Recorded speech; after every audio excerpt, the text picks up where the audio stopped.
Una vez que logremos meter a ese viejo en el asilo de San Miguel, venderemos su casa de inmediato. Con esos 2,5 millones de pesos nos alcanzará perfecto para el enganche de la residencia en la zona exclusiva. Por supuesto, para la boda en Cancún que Macarena tanto ha estado exigiendo. Esas fueron las palabras exactas. Las escuché tan claro como si me las estuvieran susurrando directamente al oído, aunque en realidad provenían de la parte trasera de mi propia camioneta. Mis manos, callosas y marcadas por décadas de trabajo duro, se aferraron al volante con tanta fuerza que mis nudillos se tornaron blancos, casi transparentes bajo la tenue luz del tablero. Por un segundo, el mundo entero pareció detenerse. El tráfico de la hora pico en la ciudad se convirtió en un zumbido sordo y distante. Y lo único que mis oídos podían registrar era el sonido de la voz de mi propio hijo, Fausto, destrozando mi vida con una frialdad que me heló la sangre hasta el tuétano. No era la primera vez que escuchaba a alguien hablar con desprecio, pero escuchar a mi propia carne y sangre, al muchacho que crié solo con el sudor de mi frente tras la partida de su madre, planeando cómo deshacerse de mí, como si fuera una pieza de mobiliario viejo y estorboso, era una agonía que no tiene nombre en ningún idioma. Estaba sentado ahí, en el asiento de cuero negro de mi Lincoln Navigator, impecablemente vestido con su traje de diseñador, presumiendo ante su prometida, Macarena, de lo fácil que sería despojarme de la casa por la que trabajé durante 25 años sin descanso, sacrificando mis rodillas, mis espaldas y mis sueños personales. ¿Estás completamente seguro de que el viejo no pondrá resistencia?, preguntó Macarena, con esa voz nasal y engreída que siempre me había provocado una aversión inmediata desde la primera vez que la escuché hace algunos meses. Ya sabes que esa casa es lo único que tiene. Y si se entera de que hemos estado moviendo papeles a sus espaldas, podría ponerse difícil. Por favor, Maca, no seas ingenua, respondió Fausto, soltando una carcajada seca, carente de cualquier rastro de afecto. Mi padre es un hombre de la vieja escuela, un analfabeto que apenas sabe firmar su nombre. Ya tengo listo el poder notarial falsificado. Solo necesito que firme ese documento de salud que le llevaré mañana. Con eso, en cuanto lo internemos, la propiedad pasará a mi nombre de forma automática. Es un viejo terco, sí, pero es tan predecible que da lástima. No sabe ni lo que tiene, ni mucho menos lo que le espera. Mi respiración se volvió pesada, errática.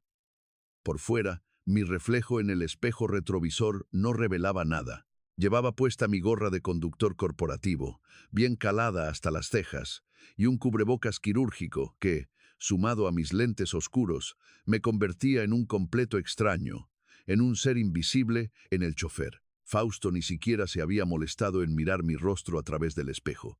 Para él, yo era simplemente un empleado más, un mueble que conducía, alguien que no tenía derecho a existir más allá de los límites de mi servicio. Y eso, irónicamente, era mi mayor ventaja en este juego de sombras. El odio no fue lo primero que sentí. Fue una desolación profunda, una tristeza que me golpeó el pecho como un mazo de hierro. ¿En qué momento mi hijo se había convertido en este monstruo? ¿En qué momento la ambición y la necesidad de encajar en el mundo de Macarena lo habían llevado a considerar la vida de su padre como un estorbo que había que eliminar para pagar sus lujos? Yo no era un extraño para él, o al menos no debería haberlo sido. Pero ahí estaba, destilando veneno, midiendo el valor de mis años de existencia en metros cuadrados de terreno y en billetes de alta denominación. Ya verás, Fausto, pensé, mientras mis ojos clavaban la vista en el camino, esperando que el semáforo cambiara a verde para no delatar mi inestabilidad. Ya verás lo que significa un hombre de la vieja escuela cuando decide que su propia sangre ha cruzado la línea final. En ese instante, el dolor comenzó a transformarse en algo más sólido, algo más afilado, una resolución fría, inamovible, que empezó a cristalizarse en mi mente. La venganza no era un plato que deseaba servir con ira, era un proceso que ejecutaría con la precisión de un cirujano. Si él quería mi casa para comprar su futuro, yo me encargaría de que su futuro fuera exactamente lo que se merecía. La nada absoluta, Aurelio, así me llamo. A mis 62 años, la vida me ha enseñado que el respeto es un lujo que la gente de mi clase rara vez puede permitirse. Durante años, fui el dueño invisible de mis propios negocios, un hombre que construyó desde cero una red de transporte ejecutivo que hoy es la envidia de las agencias privadas en la ciudad. Pero Fausto, mi hijo, nunca quiso saber nada de eso. Para él, mi éxito era una vergüenza, un recordatorio constante de que su padre era un hombre de manos sucias y olor a motor, alguien que no encajaba en los clubes sociales donde él intentaba desesperadamente pertenecer. Por eso, hace mucho tiempo, dejé de ser el padre exitoso para convertirme en el padre distante, alguien a quien él podía ignorar a conveniencia. Cuando me jubilé de las operaciones administrativas, decidí que no quería quedarme sentado frente a un televisor esperando a que la parca tocara a mi puerta. Compré la flota de Lincoln Navigator que Fausto ahora alquila a través de una corporación pantalla que él cree que es ajena a mí, y me registré en mi propio servicio de transporte privado. Me encanta conducir, me gusta el anonimato de la carretera, el poder observar el mundo sin ser parte de él. Llevo mi gorra de la empresa, un cubrebocas bien ajustado y gafas de sol oscuras que ocultan mis ojos cansados.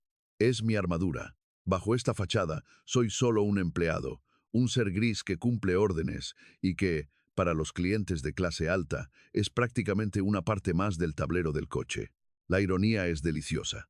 Fausto me contrata semanalmente porque, según él, sus servicios de transporte de lujo son los mejores de la ciudad. Él no tiene idea de que el hombre que lo lleva a sus juntas de negocios, que escucha sus llamadas telefónicas y que presencia sus momentos más vulnerables, es el mismo hombre al que él llama el viejo cuando cree que nadie lo oye. Esta invisibilidad es un superpoder que él, en su arrogancia juvenil, jamás podría comprender. Para él, los trabajadores son como el asfalto. Se pisa, se desgasta y se olvida. Jamás se le ocurrió pensar que, al otro lado de su indiferencia, yo estaba recolectando cada pieza del rompecabezas que eventualmente destruiría su realidad. En las semanas previas a esta fatídica mañana, he observado cómo Fausto ha ido tejiendo su red de mentiras.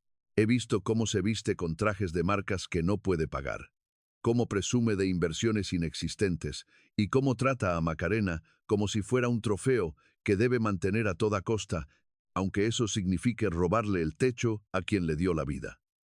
Él se siente intocable. Cree que su mundo de apariencias es real, que el respeto de la sociedad se compra con un reloj caro y una sonrisa ensayada. Me mira a través del espejo retrovisor y en lugar de ver a un padre, ve un obstáculo, un costo operativo que debe ser liquidado. No se da cuenta de que cada vez que me trata como a un sirviente, está fortaleciendo la resolución de mi venganza. Vivo en la casa que él tanto codicia, una propiedad de estilo colonial en una de las colonias más antiguas y cotizadas de la ciudad. Es un hogar lleno de recuerdos, donde aún se respira el perfume de su madre y donde guardo cada recibo, cada documento y cada prueba de la fortuna que él cree que él mismo va a gestionar. Fausto asume que, por el simple hecho de ser un viejo trabajador, soy incapaz de entender las leyes de herencia o de proteger mi patrimonio. Esa es la mayor estupidez de toda su vida.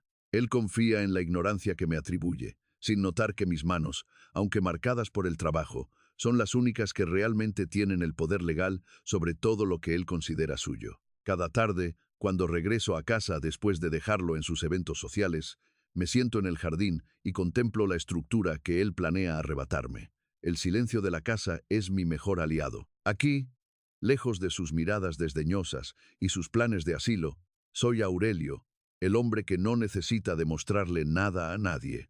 La máscara de conductor se queda en el coche. En casa, me quito el cubrebocas y respiro con calma.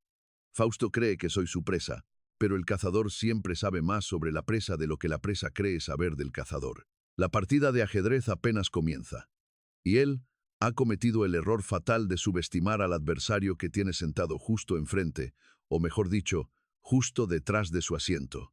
La invisibilidad es el lugar más seguro para observar la caída de quienes se creen dioses. El silencio en la casa tras regresar del turno de la noche era, como siempre, pesado, casi tangible. Me senté en mi viejo sillón de cuero en el estudio, un espacio donde Fausto nunca entraba, probablemente porque olía a libros antiguos y a una vida que él despreciaba. A medida que la adrenalina de la tarde se disipaba, el dolor comenzó a filtrarse, no como un grito, sino como una punzada lenta y constante en el pecho. Recordé los momentos en que debía haber visto lo que ahora era innegable, los hitos de mi propia ceguera paternal. Eran 3 momentos, 3 objetos en el museo de mi desengaño, que me obligaban a enfrentar la realidad de lo que había permitido que sucediera. El primero era un sobre vacío. Hace 2 años, para mi 60º cumpleaños, Fausto me llamó desde su oficina. No hubo una visita, ni siquiera un gesto que denotara cercanía. Papá, te hice una transferencia bancaria para que te compres algo que te guste. No pude ir porque tengo una reunión de alto nivel, me dijo. Cuando revisé mi cuenta, encontré 1,000 pesos. 1,000 pesos, que para alguien con su supuesto estilo de vida eran poco más que una propina. Pero no fue la cantidad lo que me dolió, sino la forma. El sobre donde guardé el comprobante de esa transacción seguía allí, en un cajón vacío y frío. Ese sobre representaba la monetización de nuestro afecto. Fausto había decidido que su tiempo valía tanto, que incluso el contacto humano tenía una tarifa de cambio. Yo, en mi estupidez de padre soltero, me convencí de que estaba muy ocupado, que el mundo corporativo lo había vuelto así, y guardé ese sobre como si fuera un regalo preciado, sin darme cuenta de que era el recibo de mi propia irrelevancia en su vida. El segundo objeto era una fotografía arrugada que encontré el año pasado durante una de mis raras visitas a su departamento. Era una foto donde aparecíamos él y yo, tomada cuando él tenía 12 años, celebrando su graduación de la primaria. Estaba tirada en el fondo de un cesto de basura en su despacho, junto con papeles de publicidad y cajas de pizza. Al recogerla, vi que alguien había intentado arrancarle la cara a mi versión joven en la imagen. La arrugué y la guardé en mi bolsillo, sintiendo cómo el papel quemaba mi piel. En aquel momento, quise creer que fue un accidente, que el desorden del despacho era la razón por la que estaba allí, pero ahora, en la quietud de mi estudio, la verdad me golpeaba con una claridad brutal. Esa fotografía no fue tirada por accidente.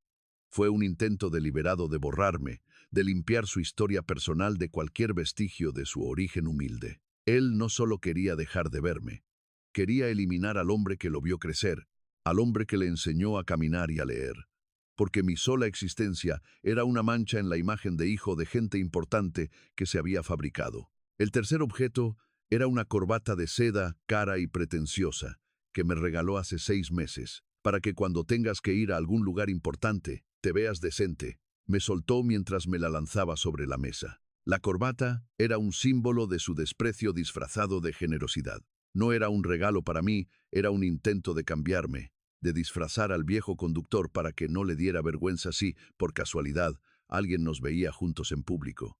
Cada vez que tocaba la seda fría de esa corbata, recordaba su mirada de incomodidad cuando, por error, aparecí cerca de su oficina, vestido con mi uniforme de trabajo. Él no me regaló una corbata, me dio un bozal. Quería que yo fuera su accesorio bien vestido, no su padre. Ese objeto, colgado en mi armario, se convirtió en el recordatorio de que él no amaba a Aurelio. Amaba la idea de un padre que se ajustara a su narrativa de éxito, un padre que se pudiera moldear, vestir y, finalmente, esconder cuando los invitados importantes llegaran. Miré los 3 objetos sobre la mesa: el sobre vacío, la foto mutilada y la corbata de seda. 3 testigos silenciosos de mi amor ciego. Había pasado décadas construyendo un imperio no solo para él, sino por él, sacrificando mi propio bienestar con la esperanza de que, algún día, él reconociera el valor del esfuerzo, pero esos objetos me decían otra cosa. Fausto nunca buscó un padre, buscó un escalón. Y yo, con mi silencio y mi perdón constante, le había construido la escalera más alta. La culpa que sentía no era por no haberle dado más, sino por haberle dado tanto a alguien que no tenía la capacidad de valorarlo. Ahora, con el corazón endurecido, sabía que esos objetos no eran recuerdos, eran la evidencia de que mi paciencia había sido, en realidad, mi mayor debilidad. El teléfono vibró sobre la mesa de madera, rompiendo el silencio sepulcral de la habitación. Era Herminia. Mis dedos dudaron un instante antes de deslizar la pantalla para contestar. A pesar de los años transcurridos desde nuestro divorcio, la voz de Herminia seguía teniendo ese matiz afilado, una mezcla de resentimiento acumulado y conveniencia práctica que siempre lograba sacarme de quicio. No quería hablar con ella, no después de lo que había escuchado en la camioneta, pero sabía que ella era el otro pilar sobre el que Fausto construía su fantasía de traición. Contesté sin saludar. «Aurelio, escucha bien lo que te voy a decir», comenzó ella, sin preámbulos, con ese tono de autoridad mal fundada que siempre usaba. Fausto me llamó hace un momento. Está muy alterado. Dice que te has vuelto necio con el tema de la casa y que te niegas a entender que el muchacho necesita ese capital para formalizar su situación. No puedes ser tan egoísta, Aurelio. Has vivido ahí toda una vida. ¿Qué más quieres? Cerré los ojos, sintiendo como una vena latía con fuerza en mi sien. La manipulación era tan burda que resultaba casi insultante. Herminia no llamaba por preocupación hacia mí, ni siquiera por el bienestar de su hijo. Llamaba porque ella también esperaba sacar una tajada de esa supuesta venta. Ella veía en mi casa un billete de lotería que nunca compró. ¿De qué estás hablando, Herminia?, pregunté, esforzándome por mantener mi voz plana, carente de cualquier emoción. ¿Desde cuándo te importa la situación de Fausto? A menos, claro está, que esa situación incluya algún beneficio para ti. No te pongas cínico conmigo, respondió ella, subiendo el tono. El muchacho tiene una oportunidad de oro con esa chica, Macarena. Los padres de ella son gente de alcurnia, gente que realmente sabe lo que es el dinero. Si Fausto se casa, él subirá de nivel, y tú, como su padre, deberías estar orgulloso. Pero en lugar de eso, te aferras a esa propiedad vieja como si fuera a salvarte de la muerte. Estás actuando como un hombre amargado. Si lo quieres, Aurelio, deberías ceder. No hagas que el chico tenga que tomar medidas legales. Él es joven, tiene futuro, y tú. Bueno, tú ya tuviste tu tiempo. Sus palabras fueron como ácido derramado sobre una herida abierta. Tu tiempo. Para Herminia, mi vida se medía por mi utilidad para sus ambiciones personales. Ella no veía a un hombre de 62 años con planes, sueños o simplemente el derecho a la propiedad privada. Veía un objeto caducado que debía ser reciclado. La muy bien de Herminia era clásica, el victimismo invertido. Ella y Fausto se presentaban como los perjudicados, los que luchaban por un futuro, mientras que yo, el legítimo dueño de todo lo que ellos codiciaban, era retratado como el villano egoísta que se interponía en el camino de la felicidad de su hijo. Entiendo, dije, y para mi sorpresa, mi voz sonó más calmada de lo que esperaba. Entonces, según tú, el sacrificio de mi vida y el fruto de mis décadas de trabajo son simplemente un estorbo para el ascenso social de Fausto. Me queda muy claro, Herminia. Me queda más claro que nunca. No seas dramático, bufó ella, sin notar el peligroso cambio en mi tono. Solo te estoy dando un consejo de amiga.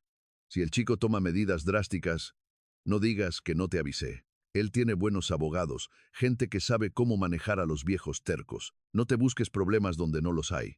Sé razonable y firma lo que te pongan enfrente. Es lo mejor para todos. ¿Para todos?, pregunté con una sonrisa amarga que ella no pudo ver. Sí, supongo que para todos los que están esperando a que yo muera o a que me vaya a un asilo para repartirse los muebles. Quédate tranquila, Herminia. Ya sé exactamente qué hacer. Colgué el teléfono antes de que pudiera responder.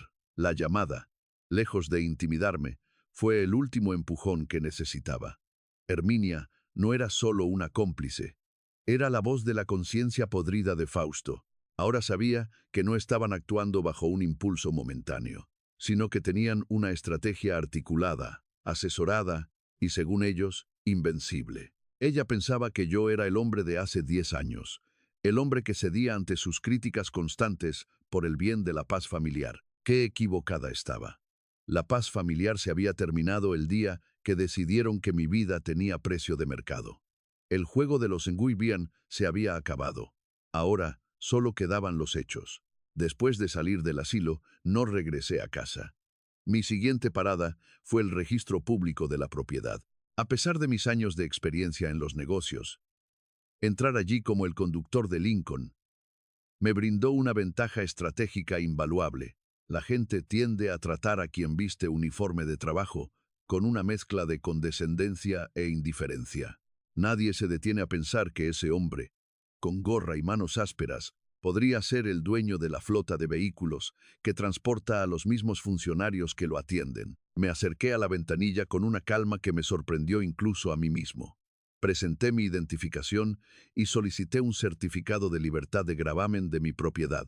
La funcionaria, sin siquiera levantar la vista del monitor, tecleó rápidamente. Mis oídos estaban atentos a cualquier sonido, a cualquier tecla que delatara una irregularidad. Entonces, lo vi. En su pantalla apareció una alerta. Una solicitud de traslado de dominio presentada apenas 3 días antes. El corazón me dio un vuelco, pero mantuve el rostro impasible. Disculpe, señorita, dije, bajando el tono de voz para sonar como un hombre sencillo y confundido. Mi hijo me dijo que había hecho un trámite de actualización para la casa por temas de impuestos. Podría ver quién presentó la solicitud. La mujer, quizás por la lástima que le inspiraba mi uniforme, suspiró y giró un poco la pantalla. Allí estaba el nombre, Casilda Valdés, la gestora inmobiliaria que siempre acompañaba a Fausto. El documento adjunto era una carta poder firmada y supuestamente ratificada ante notario. Al ver la firma, tuve que apretar los puños en mis bolsillos para no soltar una carcajada llena de veneno. La firma era una imitación mediocre de la mía, un garabato que cualquier perito calígrafo de medio pelo habría detectado como un fraude en cuestión de segundos. ¿Es esta la firma que ellos dicen que es mía?, pregunté, señalando el documento digital. Así es, señor. Está ratificada por la Notaría 42. Si usted no firmó esto, tiene un problema grave, porque el trámite está a punto de concluirse. Mañana mismo podrían registrar el cambio de propietario a nombre de una empresa fachada. Un problema grave, pensé. No, para ellos era un problema. Para mí, era la prueba definitiva de su desesperación. Fausto no había recurrido a un notario de prestigio.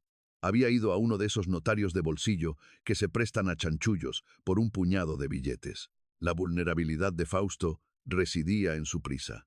La boda en Cancún estaba a la vuelta de la esquina y necesitaba liquidez inmediata para mantener su farsa. Salí del edificio y busqué un lugar apartado. Llamé a Plutarco, el viejo amigo de mi época de constructor, un hombre que conocía las leyes de pies a cabeza y que no se vendía por nada. Plutarco, necesito un favor. Han intentado usurpar mi propiedad con una firma falsificada. Necesito que esa solicitud no solo se detenga, sino que se convierta en una trampa. No quiero denunciarlos todavía. Quiero que el registro apruebe el trámite para que, en el momento del cierre, tengamos la evidencia irrefutable del fraude. Quiero que Fausto piense que tiene la casa en sus manos antes de que se la arranque de los dedos. Aurelio, eso es jugar con fuego, me advirtió él desde el otro lado de la línea. Si permitimos que avance, podrían intentar una maniobra rápida para venderla a un tercero de buena fe. Déjamelo a mí, respondí con una seguridad que me sorprendió. Tengo el control de las cuentas bancarias donde se debe depositar el pago inicial. Nadie va a mover ni un solo centavo de mi propiedad sin mi autorización. Solo necesito que el proceso de ratificación sea el que hunda a mi hijo. Colgué el teléfono mientras observaba el tráfico circular. Fausto estaba tan ciego por su ambición que no se dio cuenta de un detalle fundamental. Él no conoce mis finanzas reales. Él cree que soy un hombre que ahorró lo suficiente para una casa, pero ignora que cada documento notarial, cada movimiento fiscal y cada escritura están blindados por un fideicomiso que él jamás podría rastrear. Él quiere mi casa, pero yo tengo su destino. En ese momento, entendí que no estaba solo protegiendo un techo. Estaba preparando el escenario donde mi propio hijo se convertiría en el arquitecto de su propia caída. Todo estaba listo para el último acto. Regresé a las instalaciones de la empresa de transporte, un complejo que, aunque llevaba el nombre de una corporación anónima, seguía siendo en esencia el legado de mi vida. Nicanor, mi brazo derecho y el único hombre en quien confiaba plenamente, me esperaba en la oficina de control de sistemas.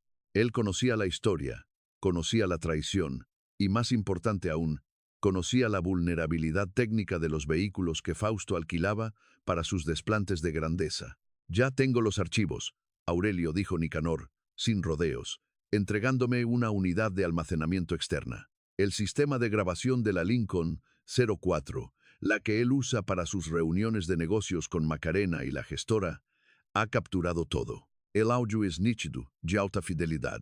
No solo grabaron sus conversaciones sobre la venta de tu casa, sino también detalles financieros sobre sus deudas con gente que, digamos, no suele ir a los bancos a pedir préstamos.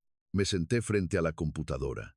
Mis manos, ahora liberadas del volante, se movían con una destreza que contradecía mi edad. Abrí el primer archivo.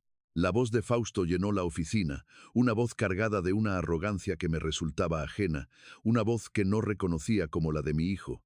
Escuché cómo se reía de mi estupidez, cómo se burlaba de la manera en que caminaba cuando creía que no lo veía, y cómo Macarena se sumaba a las risas, sugiriendo que, Una vez que el dinero de la casa estuviera en sus cuentas, lo mejor sería olvidarse de que el viejo existe. Esta parte es la que te va a interesar más, dijo Nicanor, señalando una marca de tiempo en el minuto 45 de una de las grabaciones. Aquí hablan con Casilda, la gestora inmobiliaria. Confiesan abiertamente que el poder notarial es un fraude y discuten cómo dividirán la comisión de la venta. Escuché con atención. Fausto no solo planeaba el despojo, sino que estaba estafando a la propia Macarena. En una conversación privada con su amante, o eso deduje por la intimidad del tono, Fausto admitía que, una vez que obtuviera el dinero de mi propiedad, planeaba dejar a Macarena a medio camino, alegando que los negocios no salieron bien, para luego desaparecer del mapa. Mi hijo no era solo un traidor hacia su padre, era un estafador nato que no tenía lealtad, ni siquiera con quienes lo acompañaban en su caída. El as bajo la manga no era solo la confesión del fraude, era la revelación de la podredumbre total de su carácter. Fausto no era una víctima de la presión social o de las expectativas externas, como Herminia quería hacerme creer por teléfono. Era un hombre que, por voluntad propia, había decidido que su éxito debía construirse sobre el cadáver moral de todos aquellos que le tendieron la mano. Al escuchar aquellas grabaciones, mi dolor se transformó en una claridad fría. Ya no sentía la tentación de interceder por él. La misericordia es para quienes conservan un atisbo de humanidad. Y Fausto había decidido, hace mucho tiempo, trocar su alma por la apariencia de un estatus que nunca le perteneció. ¿Qué vamos a hacer con esto, Aurelio?, preguntó Nicanor, mirándome con cautela. Si entregamos esto a la policía, los arrestan hoy mismo. Pero sospecho que eso no es lo que tienes en mente. No, Nicanor respondí, mientras guardaba la unidad en el bolsillo interior de mi saco. La policía es demasiado rápida y compasiva. Fausto merece un juicio más público, uno donde su caída sea tan estrepitosa que no pueda esconderse bajo la sombra de un abogado de oficio. Necesito que esto se replique en múltiples servidores. Cuando llegue el momento, no solo vamos a despojarlos de la casa, vamos a desnudar sus vidas enteras ante todos los que alguna vez los admiraron. Salí de la oficina, sabiendo que tenía en mi poder la dinamita necesaria para volar su mundo. Las grabaciones no eran solo pruebas legales, eran la sentencia definitiva de su arrogancia. Fausto creía que su éxito era su mejor protección, pero ignoraba que yo tenía el control de las sombras donde él se movía. La trampa estaba lista, el cebo estaba colocado, y el viejo terco al que él despreciaba acababa de convertirse en el arquitecto de su ruina definitiva. De vuelta en la penumbra de mi estudio, me encerré con los archivos de audio como si fueran un paciente que necesitaba un diagnóstico preciso. La oficina de Nicanor era eficiente, pero mi casa, mi santuario, era el lugar donde cada palabra de Fausto terminaba de calar en los huesos. Me puse unos auriculares de alta calidad, cerré los ojos y dejé que el veneno fluyera a través de los cables. No quería perder ni una sola inflexión, ni un solo suspiro de esa voz que alguna vez canté para dormir y que ahora me recitaba mi propia sentencia. La primera hora fue un ejercicio de masoquismo. Fausto hablaba con un desprecio tan absoluto que por momentos dudaba si realmente era el mismo niño que solía correr hacia mí cada vez que escuchaba el motor de mi vieja camioneta al llegar del trabajo. Ahora, sus conversaciones eran un catálogo de ambición desmedida. El viejo es un lastre, Maca. Imagínate nuestra vida sin ese anciano dando vueltas por la casa, sin tener que fingir que me importa lo que piensa de mi carrera. Sus palabras no eran solo ataques, eran deshumanización. Para Fausto, yo había dejado de ser una persona para convertirme en una métrica financiera, un activo que debía liquidarse para liberar espacio en su balance general. Lo que más me perturbó, sin embargo, no fue su odio hacia mí, sino la naturaleza de su relación con Macarena. A través de las grabaciones pude escuchar cómo ella lo presionaba constantemente. Si no sacas el dinero de la casa antes de la fiesta de compromiso, mis padres van a empezar a dudar de tus supuestas inversiones, le advertía a ella. Era un baile macabro. Fausto la engañaba a ella sobre su solvencia y ella lo empujaba a él a cometer delitos para mantener la fachada de una riqueza que no existía. Escucharlos discutir sobre cómo repartirse los muebles de mi casa, cómo vender mi colección de herramientas de carpintería y cómo deshacerse de mis pertenencias personales como si fueran basura, me dio una perspectiva clara de quiénes eran. No eran una pareja unida por amor. Eran dos estafadores operando bajo una sociedad de conveniencia. En una de las grabaciones más reveladoras, Fausto admitía ante Casilda la gestora inmobiliaria, que no tenía intención alguna de buscarme un asilo decente. Búscame lo más barato que encuentres. Casilda. No pienso gastar un centavo de mi capital en cuidados paliativos para alguien que nunca me dio más que una casa vieja. El tono era casual, como si estuviera decidiendo qué marca de café comprar. Ese momento, ese preciso segundo de la grabación, fue donde el padre murió y nació el estratega. Ya no había vuelta atrás. Fausto no me veía como su padre, ni siquiera como un enemigo digno. Me veía como un objeto inservible. Analizar esta podredumbre fue revelador. Me di cuenta de que mi dolor original provenía de una idea equivocada. Yo creía que Fausto era un hijo extraviado que podía ser rescatado con amor y paciencia. Escuchando los audios, comprendí que no había nada que rescatar. La corrupción moral era absoluta. Fausto había decidido, con plena conciencia, que su padre debía ser sacrificado en el altar de su vanidad. Había analizado sus motivaciones y, en lugar de encontrar inseguridades o miedos, encontré una soberbia que me asustó. Él creía que el mundo le debía algo, y que yo era el único encargado de pagar esa deuda. Al apagar la grabación, mi pulso estaba firme. La análisis había terminado. Ya no había lugar para el arrepentimiento ni para la lástima. Fausto y Macarena eran arquitectos de un edificio construido sobre cimientos de estafa, y mi única responsabilidad, desde ese momento, era asegurarme de que el derrumbe fuera total. Me serví una copa de vino, un reserva que guardaba para ocasiones especiales, y brindé con el aire vacío. No brindaba por la venganza, sino por la liberación. Después de escuchar cómo Fausto planeaba mi final, finalmente estaba listo para escribir el suyo. La podredumbre era profunda, pero mi determinación era, por primera vez en mi vida, inquebrantable. El juego estaba en su fase final, y yo tenía todas las cartas. El siguiente paso requería una frialdad matemática. Plutarco, mi viejo aliado, me recibió en su despacho con el aire de un hombre que ha visto demasiadas tragedias familiares, pero que conserva el juicio intacto. Sobre su escritorio no había sentimentalismos, solo había documentos, sellos oficiales y la ley. Fausto creía que había encontrado a un notario maleable, un sujeto sin escrúpulos que sellaría su camino hacia el robo, pero no contaba con que yo conocía cada vericueto de la burocracia local mejor que el mismísimo director del registro público. Aurelio, comenzó Plutarco, ajustándose los lentes. Si permitimos que la solicitud de traslado de dominio avance hasta el último minuto, el golpe será devastador. He redactado una serie de actas de fe pública que invalidan cualquier movimiento que esa gestora, Casilda, haya intentado realizar. Además, he interpuesto un candado preventivo que vincula el número de serie de mi escritura original con una denuncia de suplantación de identidad. En el momento en que Fausto intente firmar la escritura de compraventa para la empresa fachada, el sistema arrojará una alerta roja. El notario corrupto que eligió se verá obligado a detener todo bajo pena de cárcel. El plan era sencillo, pero letal. No queríamos que el trámite fuera rechazado en la oficina pública. Queríamos que llegara hasta la sala de juntas, hasta el momento crítico donde Fausto estuviera a punto de cantar victoria. La trampa consistía en dejar que ellos invirtieran hasta el último centavo en los gastos de escrituración, en los honorarios de la gestora y en los sobornos prometidos. Que sintieran la victoria en la punta de los dedos antes de que les fuera arrancada. Plutarco, quiero que te asegures de que ellos crean que todo está en orden, instruí mientras revisaba el documento. Quiero que reciban notificaciones falsas de que el proceso va viento en popa. Si sospechan algo ahora, se detendrán y buscarán otra forma de hacerme daño.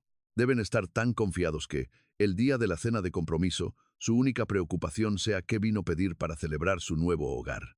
Entendido, respondió Plutarco, soltando una pequeña sonrisa casi imperceptible. Es una jugada arriesgada. Si esto sale bien, no solo pierden la casa, pierden la licencia de esa notaría y se enfrentan a un proceso penal por fraude. Fausto no solo se quedará en la calle, sino que su nombre quedará manchado en los archivos judiciales para siempre.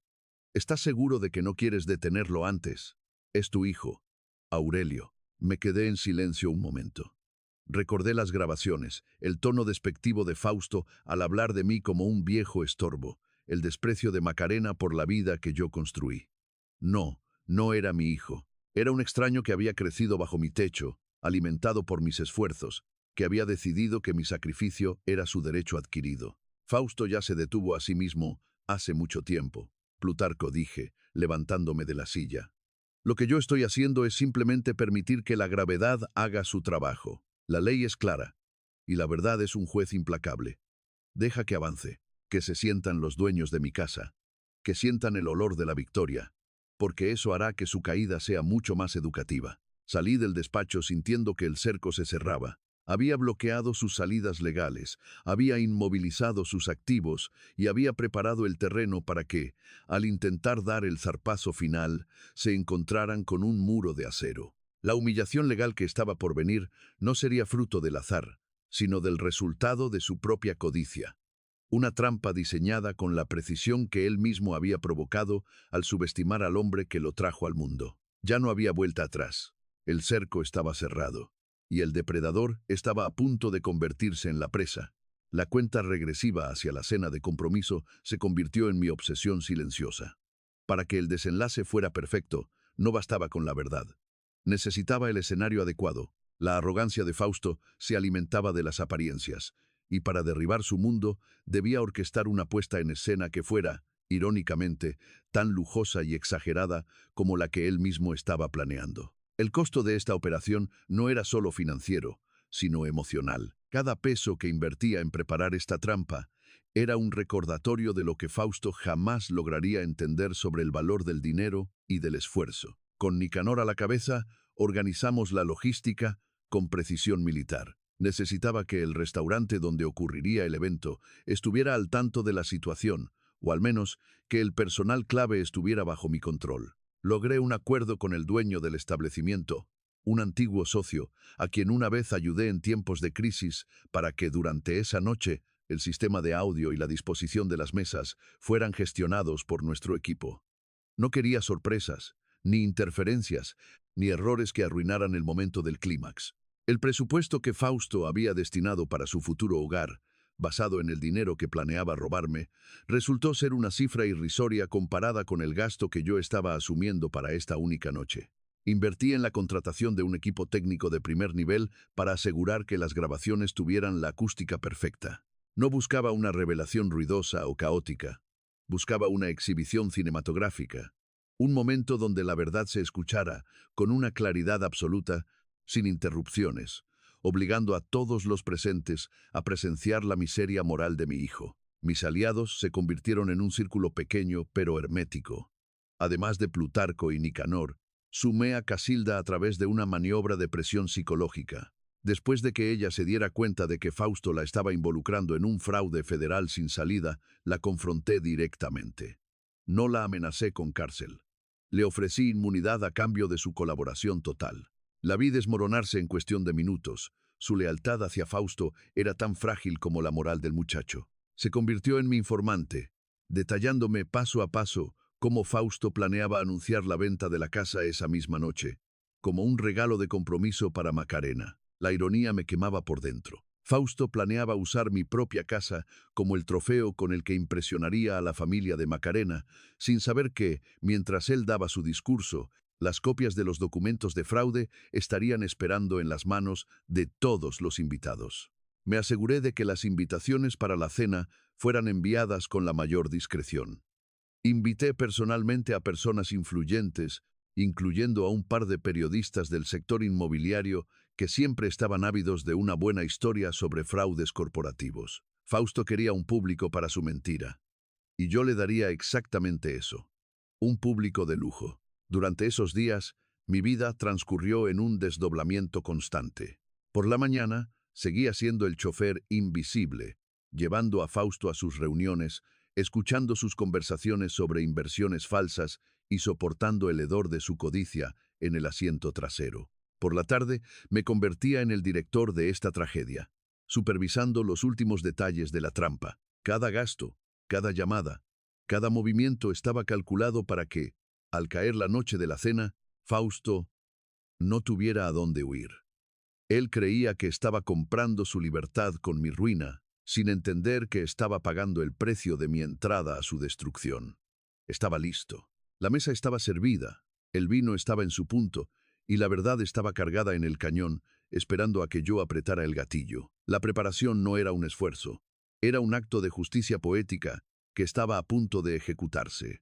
La noche de la cena fue una exhibición de vanidad tan absoluta que, de no ser porque el escenario estaba preparado para el desastre, casi habría sentido lástima por Fausto.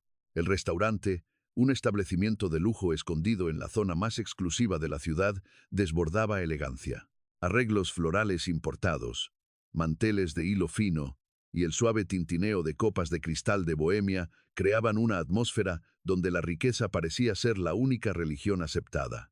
Fausto, impecable en un traje que sabía perfectamente que aún no había terminado de pagar, se movía entre los invitados como si fuera dueño no solo del local, sino de toda la ciudad. A su lado, Macarena lucía un vestido que costaba más que el sueldo anual de muchos hombres honestos, sosteniendo su copa con una mezcla de suficiencia y desdén. Sus padres, una pareja que desprendía ese aire de superioridad de quien cree que la herencia es un mérito personal, escuchaban atentos las historias que Fausto les vendía. Él hablaba con una elocuencia ensayada, describiendo proyectos inmobiliarios inexistentes y supuestas alianzas estratégicas con empresas transnacionales. Cada palabra suya era una piedra en la construcción de su castillo de naipes, una fantasía de éxito diseñada para ocultar el hecho de que, en ese preciso instante, su cuenta bancaria estaba más vacía que su conciencia. Me mantuve en la periferia, oculto por la baja iluminación y el ajetreo de los meseros. Por un momento me permití observar el cuadro completo. Era una obra de teatro donde cada actor estaba sobreactuando su papel. Los invitados, una élite de cartón piedra, asentían con aprobación ante las mentiras de mi hijo, sin sospechar que el hombre que los entretenía era un estafador al borde del abismo. Para ellos, Fausto era el joven prometedor que había logrado ascender por méritos propios. Para mí, era un niño asustado, que creía que el brillo del oro podía tapar el hedor de su traición. La ironía más cruel era la mención recurrente a la familia. Fausto hacía pausas dramáticas para hablar de los valores que había heredado, de la visión empresarial de su padre que, según él, estaba en Suiza cerrando tratos y de la importancia de la estabilidad familiar. Macarena lo miraba con adoración, sin saber que el hombre que tenía al lado estaba planeando vender la casa de su propio padre para comprarle a ella un anillo que, en realidad, era parte de una estrategia para asegurar su propia posición social. El nivel de hipocresía en la sala era tan denso que casi se podía cortar con un cuchillo. Yo, con mi uniforme de chofer, pasaba inadvertido. Los meseros me saludaban con un gesto cómplice, pues conocían el papel que me correspondía desempeñar esa noche. Cada vez que pasaba cerca de la mesa principal, podía escuchar fragmentos de sus conversaciones. Fausto estaba ahora en la etapa de promesas. Hablaba de un futuro brillante, de una mansión que estaba a punto de cerrar el trato la mía.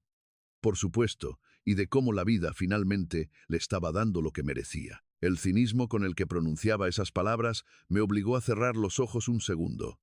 ¿Realmente creía en sus propias mentiras? ¿Había llegado a convencerse de que el robo era un derecho natural por haber crecido con dificultades? El ambiente de la cena estaba en su punto más álgido. El vino corría, las risas se volvían más estridentes y el orgullo de Fausto alcanzaba niveles insoportables. Era el momento perfecto. La puesta en escena había funcionado a la perfección. Fausto estaba rodeado de la gente que más quería impresionar, en el lugar que más deseaba estar, sintiéndose el rey del mundo. No sabía que, bajo sus pies, la tierra ya se estaba abriendo. Yo, desde las sombras, ajusté el pequeño dispositivo en mi bolsillo y esperé la señal de Nicanor. La farsa estaba por terminar, y el telón estaba a punto de caer sobre la cabeza del protagonista más patético que jamás haya conocido. La elegancia de la sala se convertiría pronto en el marco de su humillación, y no podía esperar a ver la cara que pondría cuando el lujo se convirtiera en cenizas. El momento culminante llegó cuando Fausto se puso de pie, copa en alto, pidiendo la atención de los presentes. El silencio se propagó por el salón como una ola, una quietud cargada de expectativa. Era su gran momento. El anuncio del compromiso y, en secreto, el anuncio de la compra de la propiedad que tanto le urgía. Esta noche no solo celebro el compromiso con la mujer de mi vida, declaró con una voz ensayada que me provocó una arcada física, sino también el inicio de un legado que mi padre, Desde su retiro en Europa, me ha confiado para construir nuestro futuro. Fue entonces cuando decidí que la función debía cambiar de director. Sin esperar a que el brindis continuara, comencé a caminar hacia la mesa principal. No hice ruido, pero mi presencia comenzó a atraer miradas. Al principio, fueron los meseros quienes, con una mezcla de sorpresa y respeto, me abrieron paso.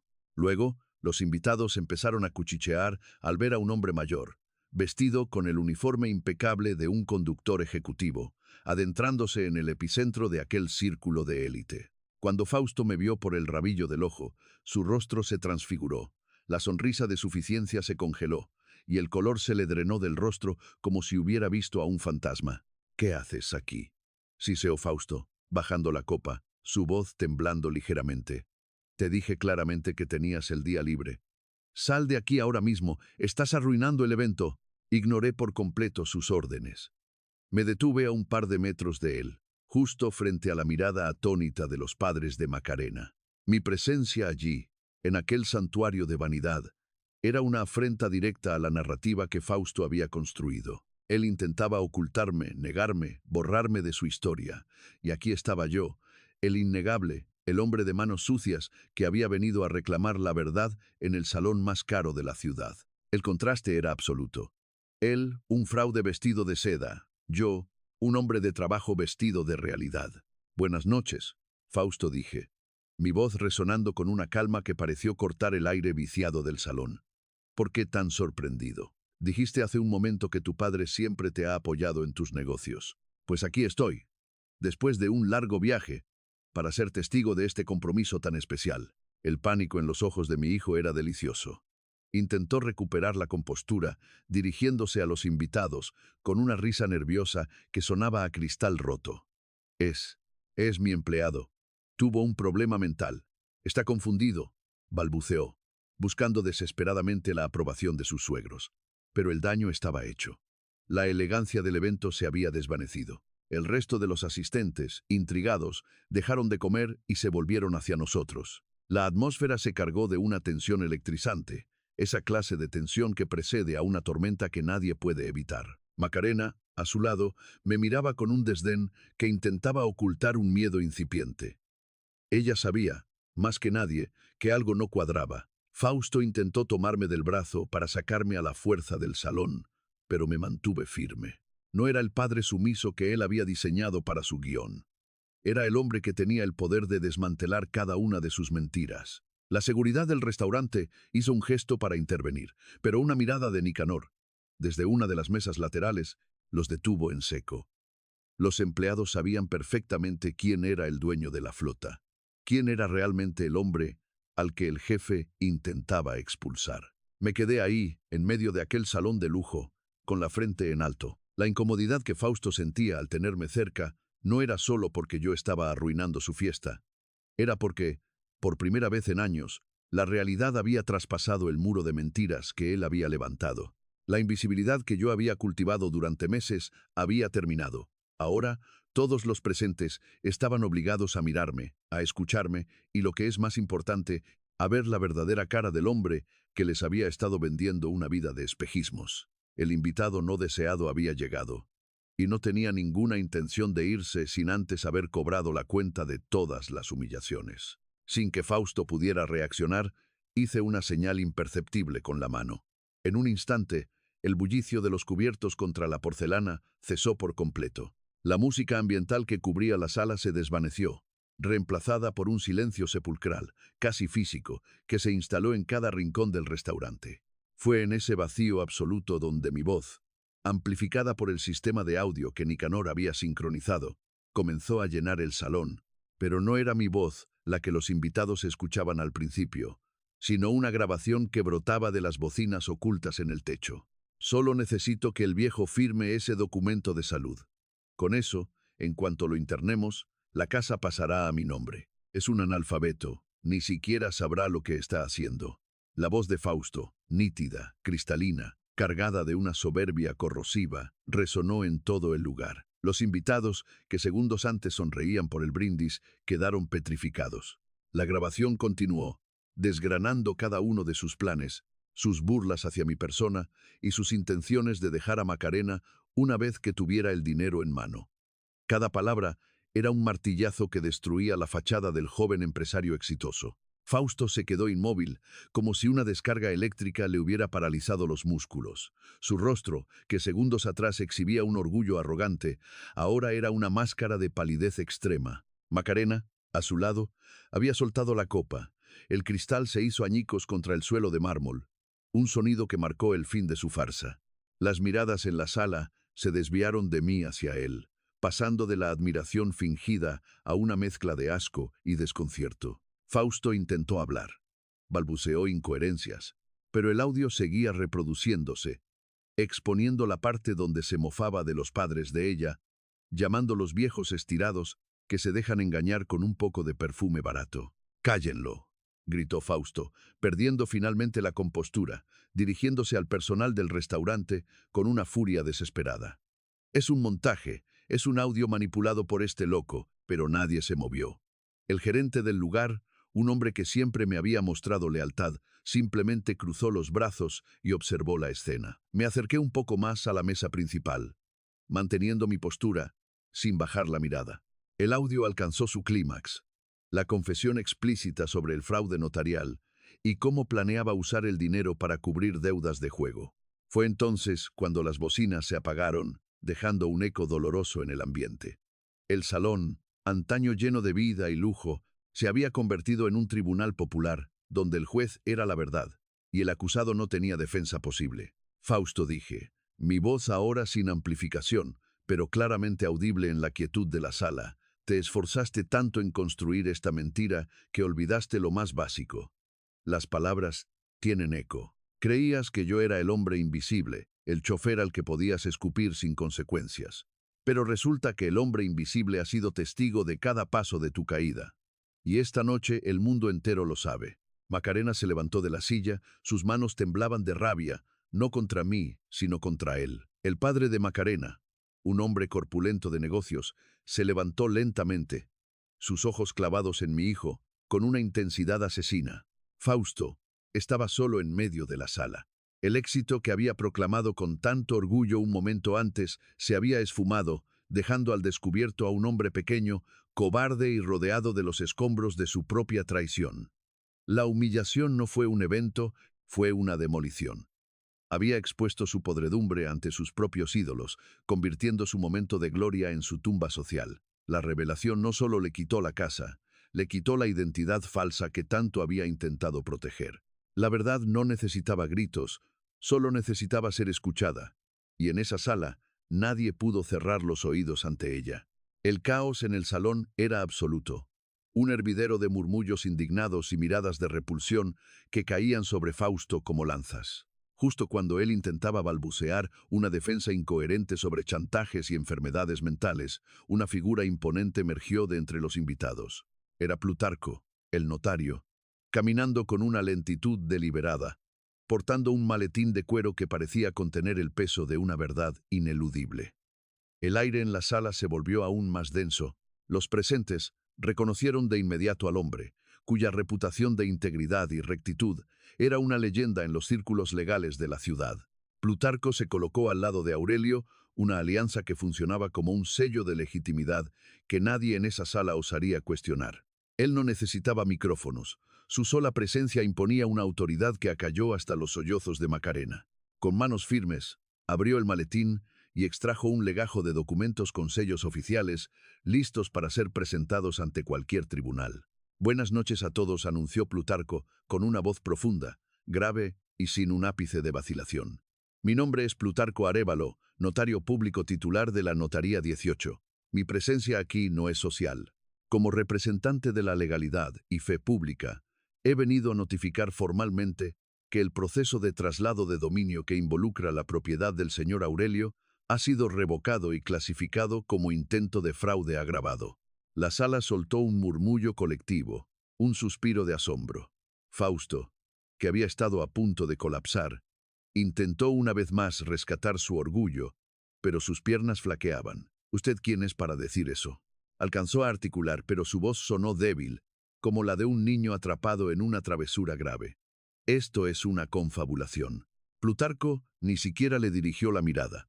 Se enfocó en el padre de Macarena, entregándole una copia del expediente. Señor, este documento que tiene en sus manos contiene la ratificación de que la firma fue falsificada. No solo eso, sino que hemos anexado las pruebas de que el señor Fausto ha orquestado esta operación utilizando documentación apócrifa para obtener beneficios económicos ilícitos.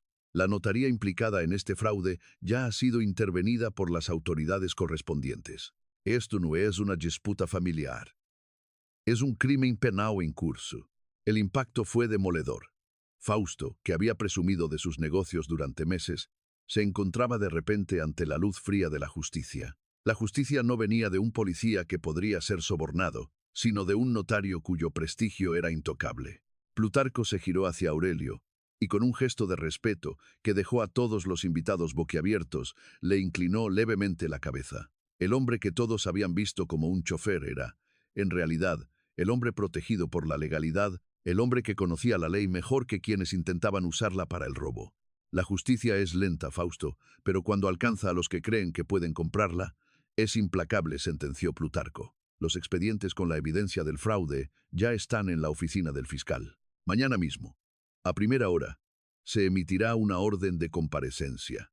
Ya no se trata de una casa, se trata de tu libertad. La farsa se ha terminado. El efecto fue inmediato. Los padres de Macarena, al ver la seriedad y el detalle de los documentos, se levantaron indignados, alejándose de Fausto como si estuviera contagiado de una peste incurable. La justicia desde afuera había aterrizado en el centro de su vida, convirtiendo la mentira en una realidad judicial. Ya no había dudas, ni margen para la manipulación. Plutarco no había venido solo a hablar, había venido a poner punto final a la impunidad de mi hijo. Fausto se quedó solo, rodeado de pruebas que lo señalaban como el delincuente que siempre había tratado de ocultar bajo sus trajes caros. En ese instante, la sala dejó de ser el escenario de una cena de compromiso para transformarse en la sala de espera de su ruina total. La justicia no había necesitado gritos, solo documentos y un hombre de honor para hacerle ver que, ante la verdad legal, su arrogancia era un castillo de arena. Fausto, aún tambaleándose por la revelación de Plutarco, intentó un último manotazo de ahogado, su rostro desencajado entre la furia y una negación patológica. «Es todo una mentira», gritó, señalándome con un dedo tembloroso. «Él no es más que un chofer que se volvió loco. Yo soy el dueño de la flota de lujo que opera en toda esta región. Tengo contratos, tengo capital, tengo el control de la logística de esta ciudad. Ustedes no saben con quién se están metiendo». El salón, que segundos antes estaba sumido en un silencio tenso, estalló en un murmullo de incredulidad cuando Nicanor, mi brazo derecho, dio un paso al frente. El silencio se volvió absoluto, casi asfixiante, cuando Nicanor sacó de su maletín un fajo de documentos corporativos, brillantemente impresos y sellados por el registro mercantil. Caminó hacia la mesa principal, deteniéndose justo delante de Fausto, quien retrocedió instintivamente. «El dueño de la flota, dices, Fausto». La voz de Nicanor era un látigo de frialdad. «Es curioso que menciones eso, porque como administrador general de Executive Fleet, el señor Aurelio es el único accionista mayoritario de cada una de las 12 unidades Lincoln Navigator que tú has estado alquilando para tus pantomimas». Fausto se quedó sin habla, sus labios se movían sin emitir sonido. Nicanor continuó, disfrutando de cada sílaba. «No solo eso, los contratos que presentaste para aval ante tus inversionistas son nulos de pleno derecho. Aurelio ha sido el propietario registral de toda la estructura operativa durante los últimos 8 años. Tú no has gestionado nada. Has estado pagando cuotas de arrendamiento a tu propio padre, quien ha estado observando tu incompetencia desde el asiento del conductor durante meses. Estás en bancarrota técnica, Fausto. Debes más de $500,000 en renta y mantenimiento de esos vehículos que has tratado como si fueran tuyos».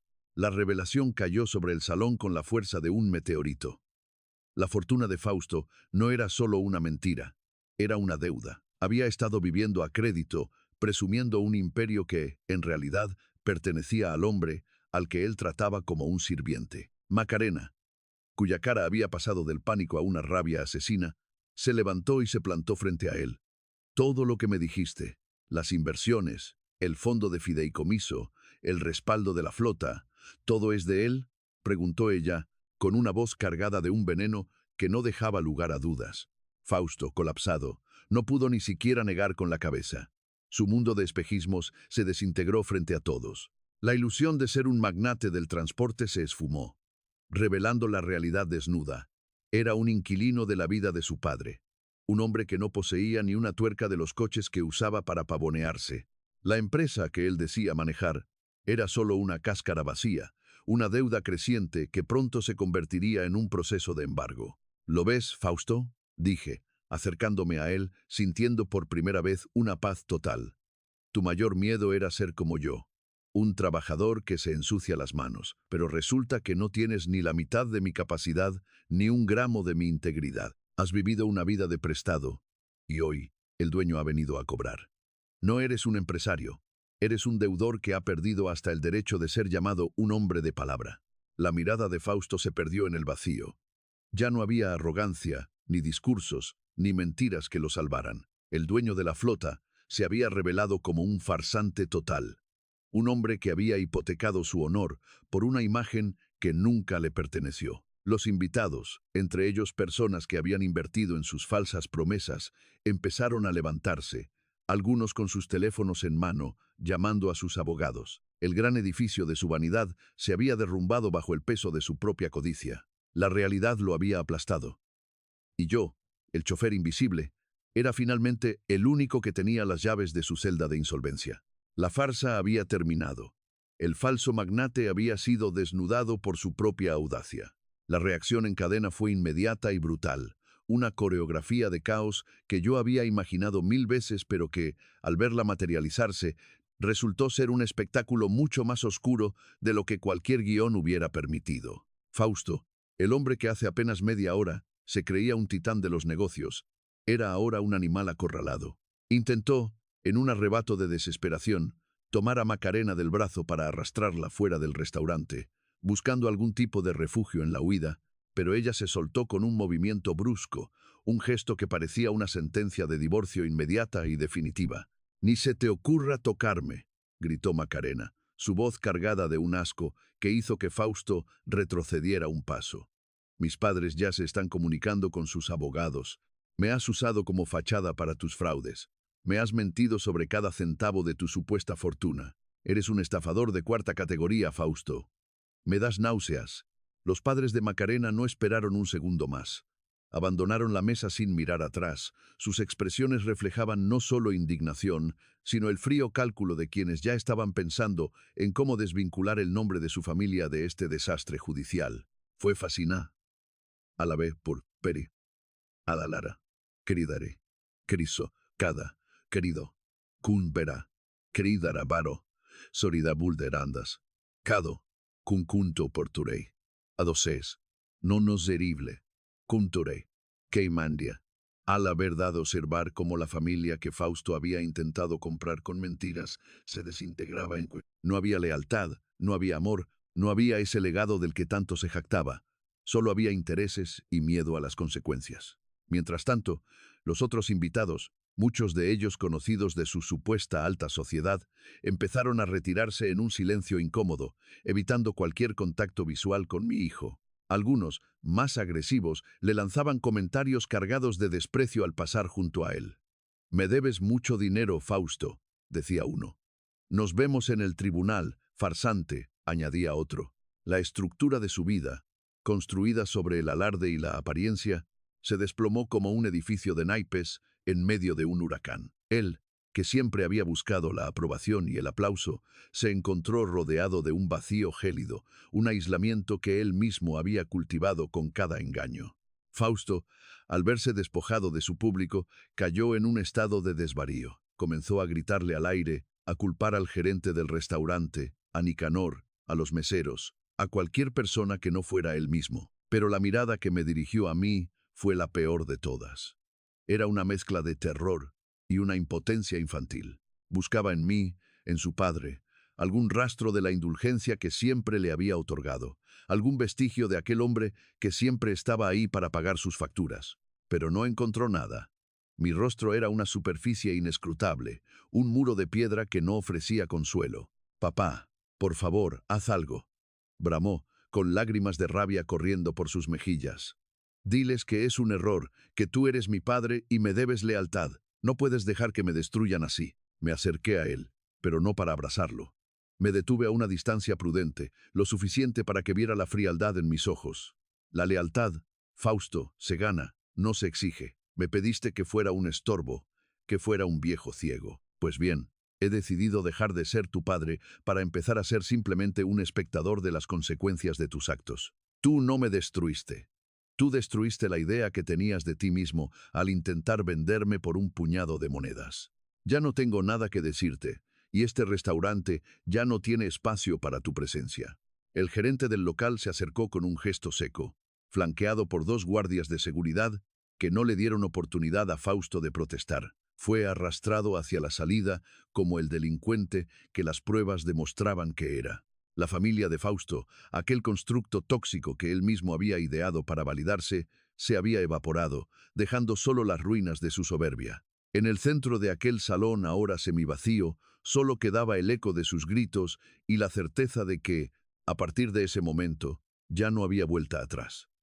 La tan ansiada reunión familiar se había convertido en el sitio donde, finalmente, la mentira se suicidó. Mientras el caos aún se disipaba en el restaurante, mi teléfono volvió a vibrar con una insistencia casi histérica. Era Herminia. Durante años, ella había sido la directora en la sombra de los dramas de Fausto. La mujer que validaba su ego y justificaba sus excesos bajo el disfraz de una protección maternal que, en realidad, era complicidad pura. Esta vez, sin embargo, el tono de su voz al contestar no era de arrogancia, sino de un pánico descontrolado. No había rastro de la mujer que, apenas unos días atrás, me amenazaba con abogados si no cedía mi propiedad. «Aurelio, ¿qué demonios has hecho?», gritó nada más escuchar mi voz, sin dejarme siquiera un segundo para asimilar la calma de la noche. «Me están llamando de todas partes. Dicen que Fausto está detenido, que la policía ha bloqueado las cuentas, que todo el mundo sabe lo de la casa. Tienes que arreglarlo ahora mismo, tienes que sacar a tu hijo de este lío». La escuché con una parsimonia que parecía enfurecerla aún más. Herminia, la maestra de los títeres, estaba viendo cómo sus hilos se rompían uno tras otro. Ella no estaba preocupada por el bienestar emocional de Fausto. Estaba aterrorizada de que el escándalo salpicara su propia reputación, la de esa mujer que siempre se movió en los círculos sociales correctos, gracias a la estabilidad económica que, en el pasado, yo le proporcioné. «No hay nada que arreglar», Herminia, respondí, con una calma que me sorprendió incluso a mí. «Fausto no está en un lío, está enfrentando las consecuencias de sus decisiones. Y tú, que siempre estuviste ahí para aplaudir sus desatinos, estás empezando a pagar el precio de tu propia codicia. No te atrevas a juzgarme», chilló ella, su voz quebrándose en un sollozo que sonaba ensayado. «Soy su madre. Tenemos que proteger lo que es nuestro. Si pierdes la casa, también pierdes mi apoyo». Solté una risa seca, desprovista de cualquier alegría. La noción de su apoyo me resultó tan cómica que por un segundo casi pierdo la compostura. «Herminia, abre los ojos. Lo que es nuestro nunca existió. Solo existe lo que yo construí y lo que ustedes intentaron robar. Tu apoyo no vale ni el aire que respiras. Te has pasado la vida siendo la mona voladora de Fausto, volando a su alrededor, chillando y distrayendo a los demás para que él pudiera hacer sus fechorías. Pues bien, el vuelo se acabó. Las alas se les quemaron. «Me vas a destruir también a mí», insistió ella, volviendo a la amenaza. «Si caigo, voy a contarle a todos sobre tus negocios oscuros, sobre ese dinero que escondes». «Adelante», desafié, sintiendo cómo la última atadura que me unía a ese pasado tóxico se desvanecía. «Cuenta lo que quieras. Mis negocios han sido siempre transparentes, auditados y legales. Lo único oscuro en este asunto son las actas de fraude que tú y tu hijo firmaron. Si quieres acompañarlo a los juzgados, no seré yo quien te detenga.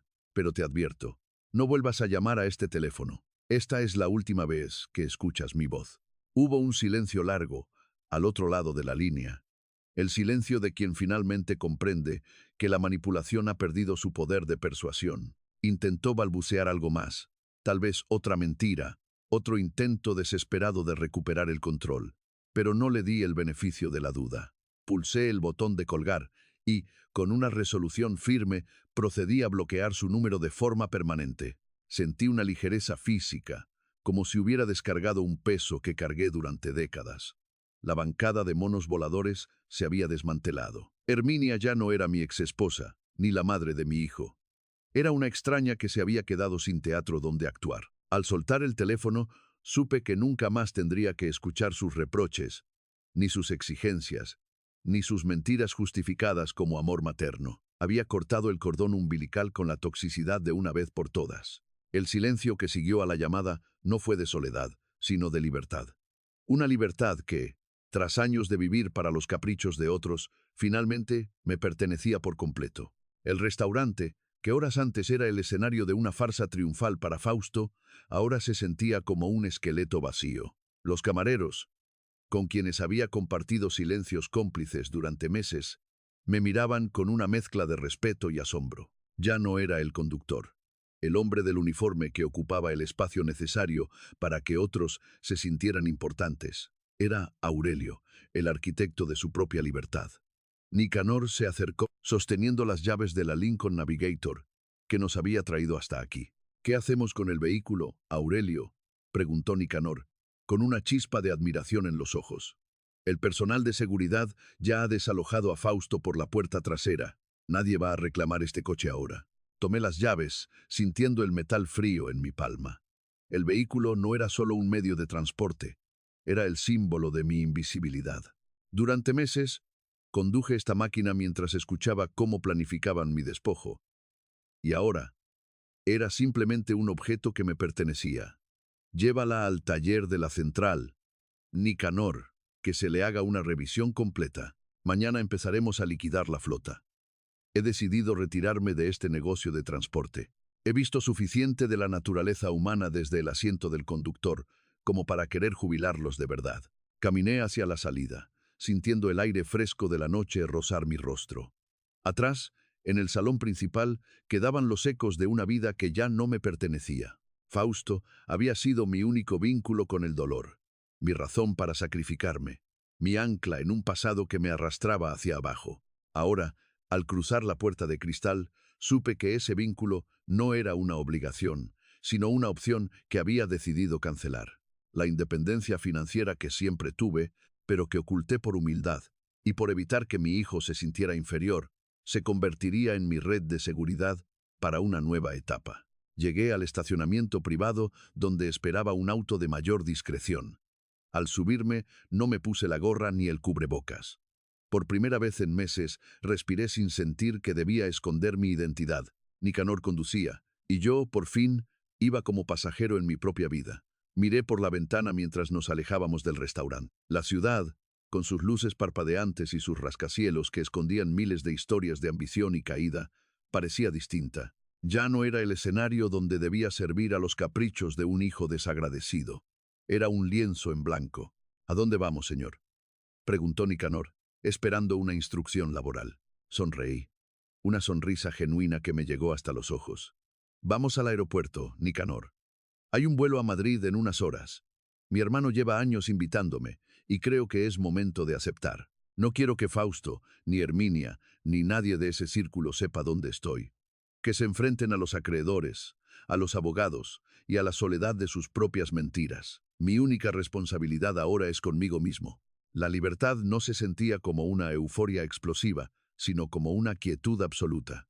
Era el derecho a no ser nada para nadie, a no tener que explicar mi éxito, ni justificar mi dinero, ni soportar la arrogancia de quienes se creen dueños de mi destino. Fausto había querido venderme como un viejo inútil en un asilo. Yo, en cambio, estaba comprando mi renacimiento en un continente nuevo. Al despegar, mientras las luces de la ciudad se volvían puntos minúsculos bajo el ala del avión, supe que el Aurelio que conducía aquella Lincoln ya no existía. Había dejado al conductor invisible en la pista, y el hombre que volaba hacia Europa era finalmente, y por primera vez en décadas, el dueño absoluto de su propia existencia. El horizonte, amplio y abierto, me esperaba, sin planes, sin deudas y, sobre todo, sin parásitos. La lluvia golpeaba con furia contra el cristal cuando los golpes en la puerta comenzaron. un ritmo desesperado y errático que ya conocía. Al abrir, allí estaba Fausto, empapado, con su traje de diseñador convertido en un harapo de lodo, y los ojos desorbitados por una angustia que no lograba ocultar su patetismo. Se desplomó sobre el felpudo, sollozando con una intensidad que, en otro tiempo, me habría roto el corazón. «Papá, por favor», balbuceó, extendiendo unas manos trémulas. «Macarena me ha denunciado. Mis amigos me han dado la espalda y los acreedores no dejan de acosarme. Esto es el fin. No tengo a nadie más. Tú eres mi padre. Tienes que salvarme». Lo observé con una distancia gélida. Sus lágrimas no eran de arrepentimiento. Eran el llanto de un niño que ha perdido su juguete favorito y patalea para recuperarlo. No lloraba por haber intentado destruir la vida de su padre. Lloraba porque su plan de ascenso social se había convertido en un abismo de insolvencia. «¿Salvarte?», pregunté, con una calma que pareció asustarlo más que cualquier grito. «Cuando falsificaste mi firma y planeaste mi encierro en ese asilo inmundo, no pensaste en la lealtad ni en el amor. Estabas demasiado ocupado contando el dinero que aún no era tuyo».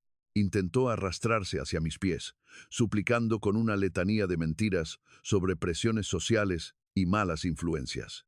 Lo corté en seco, sin un atisbo de duda. No era un momento para el perdón, sino para la verdad. «No eres mi hijo, Fausto. Eres un extraño que intentó quitarme lo único que me quedaba, mi dignidad. Ya no hay casa, ni dinero, ni un padre que te saque del fango. La lluvia no lavará tus pecados, y la justicia que tú mismo provocaste se encargará del resto». Cerré la puerta. Sus gritos fueron ahogados por la tormenta, dejándolo solo con la cruda realidad de su propia ruina. El aeropuerto era un torbellino, pero para mí, ese espacio funcionaba como el umbral hacia una existencia que siempre me fue negada, la de un hombre que no debe explicaciones. Mientras esperaba el llamado para abordar mi vuelo a España, sentí una ligereza asombrosa. Atrás quedaban las mentiras, la traición de Fausto y la toxicidad de Herminia. No sentía alegría por su desgracia, ni remordimiento por mi dureza. Sentía una paz inmensa. Había aprendido que la verdadera paternidad no es una cadena perpetua, sino un acto de entrega que, cuando se vuelve destructivo, tiene la obligación moral de romperse. La vida en Europa me esperaba, un lienzo en blanco donde solo existiría el tiempo y la libertad de ser yo mismo. Cierro esta historia no como un hombre amargado, sino como alguien que entendió que proteger a un hijo no significa permitirle que destruya tu vida. Si alguna vez tu entrega se ha convertido en el arma que otros usan para hundirte, recuerda, la integridad no se negocia. ¿Y tú? ¿Habrías tenido la fuerza para soltarlo todo? Gracias por caminar conmigo a través de esta tormenta. Si aún no te has suscrito, te invito a hacerlo.